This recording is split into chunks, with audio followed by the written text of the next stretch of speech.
Armando Baker here. It's Luke May. This is Tyler Hansbrough. University of North Carolina. Here's North Carolina. I just want to shout out my boy JBear_YT. JBear_YT. It's Carolina family, baby. Go Heels. Go Heels. What's up, boys? Welcome back to another video. Today, we're doing another mock draft. This is mock draft 4.0 of the 2022 NFL draft season. So this is going to be a one-round mock draft with trades. So let's get right into it. Number one, we had the Jacksonville Jaguars. Let me press start draft. Okay, here we go.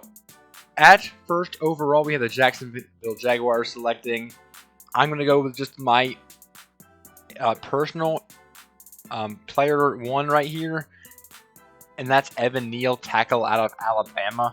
PFF has him at 7th and the 3rd ranked tackle, which is kind of wild to me. I mean, there are 3 elite level tackles in this class. Charles Cross, Ikem Ekwonu, and Evan Neal are all elite talents. So really, I mean, can you go wrong? I think you can go wrong, but it's really, you got some great options if you're the Jaguars at 1. But I will end up going Evan Neal, tackle out of Alabama here. Number 2, we have the Lions. I don't know why I couldn't think of the name Lions for a second there. Detroit Lions at 2nd overall. And this is a possible trade out spot right here. And, you know, I don't want to be boring. So I'm going to do something absolutely wild. I'm going to do something absolutely insane here. I'm going to have the Pittsburgh Steelers trade up to number 2 overall to get their guy. Keep in mind, this isn't my number 1 quarterback in the draft we're trading for right here. This is my, currently I'd say probably 2A quarterback. I think 2nd and 3rd ranked quarterbacks for me are really close. But let's just say this. Oops, that would not come from the world. Okay. We'll just do this, force it to go through, because it doesn't necessarily matter. Give up 2 day 2 picks, move up. And now the Steelers are at number 2, and that means we're taking quarterback Malik Willis. Now I'm not low on Malik Willis. I'm not near as high as a lot of other people are. He's so raw. He's so extraordinarily raw. But we're going to do something really exciting and do that there. Have him going at 2nd overall here. Number 3, we have the Houston Texans on the clock. And I'm going to go... goodness, this is tough right here. I'm going to go Kyle Hamilton. Another different pick. That's honestly fairly unlikely to happen. But I think Kyle Hamilton is undoubtedly a top 5 player in this draft, if not a top 3 overall player in this entire draft class. And I could see a team like the Texans just drafting their top guy no matter what the position is. And that could be Kyle Hamilton, so we're going to go with that here. Number 4, we have the Jets on the clock. And this is honestly pretty tough, because usually I would just say automatically Ikem Ekwonu here at tackle. But with Aiden Hutchinson and Kayvon Thibodeau still on the board, that could change things. So yeah, I'm going to do something a little bit different and go... Oh goodness, do I go Aiden Hutchinson? Yeah, I'm going to do it. Aiden Hutchinson, edge rusher out of Michigan here. So what a wild start to this mock draft. Evan Neal, Malik Willis, Kyle Hamilton, and excuse me, Aiden Hutchinson.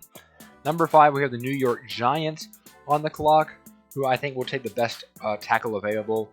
And that for me, well, they could take Kayvon Thibodeau, but they'll probably get him at 7 if they don't. So I'm going to go Ikem Ekwonu, tackle out of NC State here with the 5th overall pick. Number 6, we have the Carolina Panthers. And you guys know how much I just absolutely love Sam Howell in this draft class. But I'm actually going to go with a trade here. I'm actually going to have a team trade up, the Jets, trade up 4 spots to get to this number 10 pick, because I think there's a guy that they really want here. I'm going to just force this trade because it doesn't necessarily matter. I think they're going to come back up because they don't want to have to worry about Kayvon Thibodeau being available, possibly all the way down at number 10 spot. And I think I'm going all out in this draft, man. I'm going absolutely wild. I'm going so absolutely wild this draft. I'm going to have Kayvon Thibodeau going here at 6 because They were afraid that the Giants would take him here at 7, so that's going to be the pick. My goodness, Jets have one of the best young edge rusher duos in the league, so that is scary to see right there. Panthers trade down to 10. Number 7, we have the New York Giants on the clock, who could go corner here. They went tackle first, so I'm going to leave Charles Cross on the board this spot. So, tough situation. I'll go Derek Stingley. I don't know if they want to pay James Bradbury money to stick around, and probably not want to give him as much money as he's asking for. So we're going to do that there. Number 8, we have the Atlanta Falcons, who will go with the second consecutive cornerback. And that for me is going to be, where's he at? Not Trevor Duff. Ahmad Sauce Gardner out of Cincinnati. Great man-to-man corner. Never allowed a touchdown. He's just a fabulous prospect.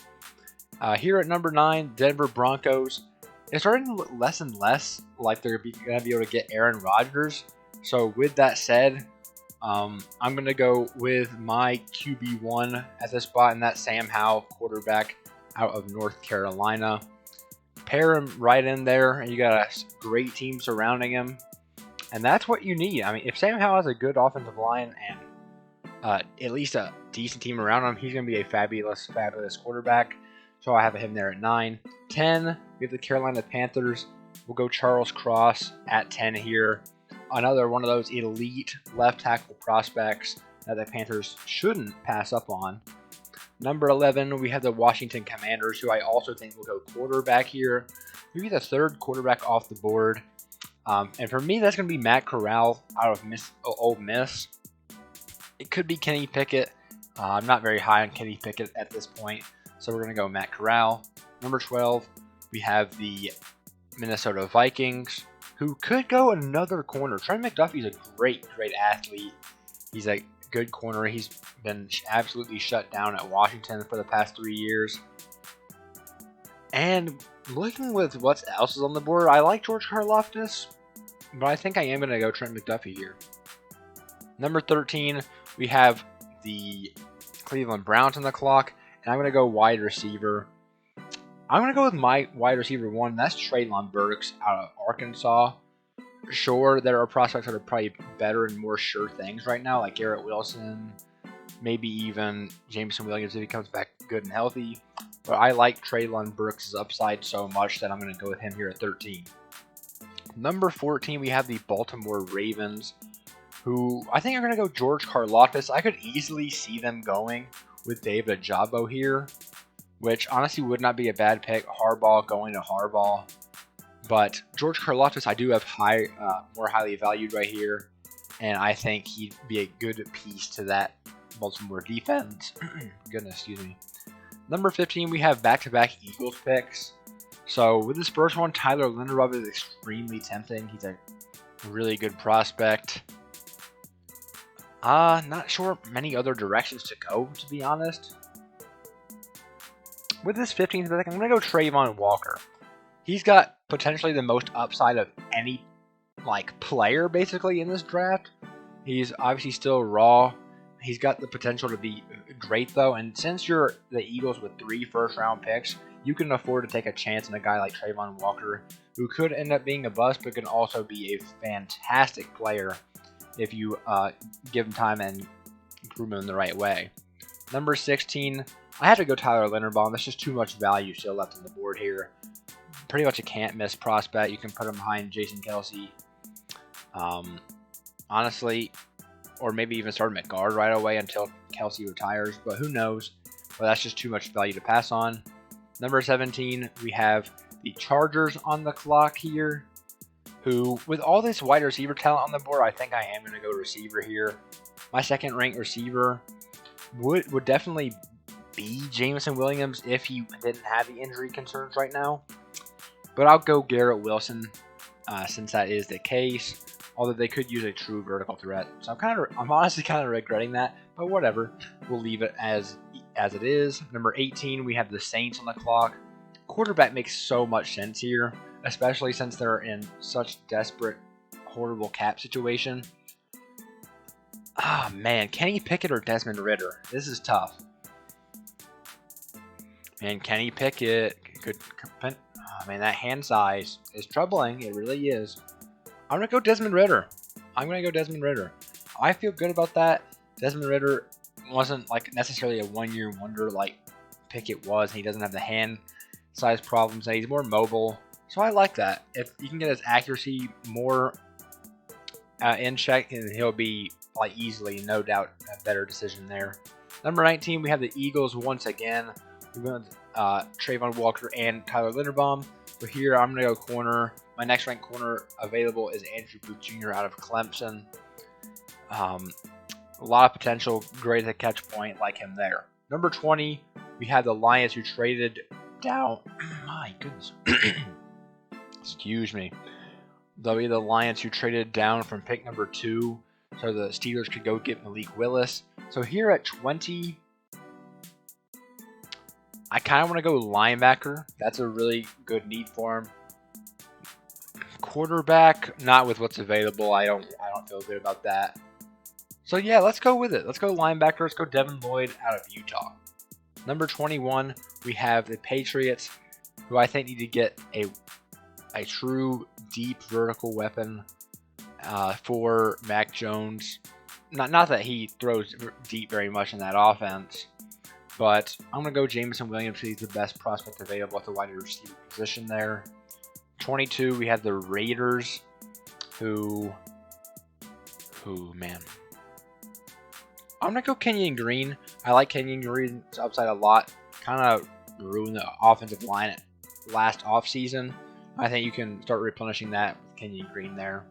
23, we have the Cardinals, and Jermaine Johnson, I think, is not a can't miss prospect, but he's really got a really high floor and doesn't have the ceiling that David Ojabo has. But you know what you're going to get from him. He's a really good prospect. Number 24, we have the Dallas Cowboys on the clock, who honestly, pairing Nakobe Dean along with Micah Parsons sounds absolutely just wonderful. But honestly, I think I'll probably end up going David Ojabo, edge rusher out of Michigan here. 25, we have the Buffalo Bills. I'm going to go with the first defensive tackle off the board. And I'll tell you what, Devontae Wyatt is catching up to Jordan Davis for me.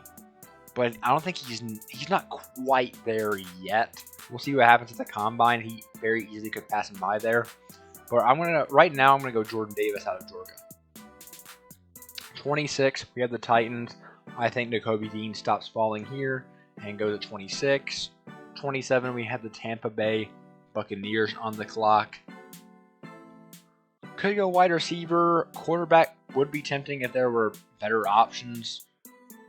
But yeah, there's some great wide receiver talent. I think that is where I should probably end up going here.